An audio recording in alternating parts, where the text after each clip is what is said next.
Iran Israel మధ్య సాగుతున్న యుద్ధానికి అమెరికా అధ్యక్షుడు డొనాల్డ్ ట్రంప్ ఎట్టకేలకు శుభం కార్డు వేసేశారు. తాజాగా ఇరు దేశాల మధ్య జరుగుతున్న యుద్ధంలోకి అడుగుపెట్టి ఇరాన్ అణుస్థావరాలపై బాంబులు వేసి ధ్వంసం చేసిన అమెరికా ఇప్పుడు తమ పని పూర్తయిందని ప్రకటించి సీజ్ ఫైర్ ప్రకటన చేసింది. దీంతో ఇజ్రాయెల్, ఇరాన్ కూడా తప్పనిసరి పరిస్థితుల్లో కాల్పుల విరమణకు అంగీకరిస్తున్నట్లు ప్రకటించాయి. అయితే ఈ ప్రకటన తర్వాత అమెరికా ఉపాధ్యక్షుడు ఇరాన్కు తాజాగా మరో హెచ్చరిక చేశారు.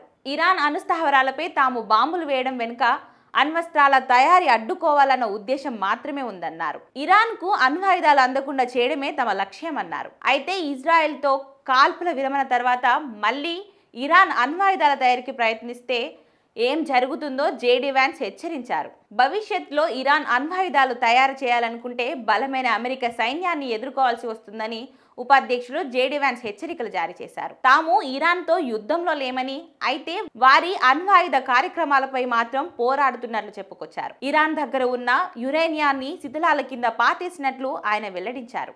అయితే దాని వివరాలు మాత్రం బయట పెట్టేందుకు నిరాకరించారు. అమెరికా తాజాగా ఇరాన్లోని 3 అణుస్థావరాలైన ఫోర్డో, నాంతాస్, ఇస్ఫహాన్పై భారీ బాంబులు వేసి ధ్వంసం చేశారు. అయితే అమెరికా దాడుల్లో ఇవి నిజంగానే ధ్వంసమయ్యాయా, అక్కడ కార్యక్రమాలు తిరిగి ప్రారంభించే అవకాశం ఉందా లేదా అన్న ప్రశ్నకు మాత్రం ఎవరి వద్ద సరైన సమాచారం లేదు. ఈ నేపథ్యంలో తిరిగి ఆయా కేంద్రాలలో ఇరాన్ అణుబాంబుల తయారీ చేపట్టవచ్చన్న ఆందోళన వ్యక్తమవుతుంది. దీంతో జేడీ వ్యాన్స్ హెచ్చరికలు ప్రాధాన్యం సంతరించుకున్నాయి. అటు ఇజ్రాయెల్ కూడా ఇరాన్ అణు కార్యక్రమాన్ని తాము విజయవంతంగా అడ్డుకున్నట్లు చెప్పుకుంటుంది.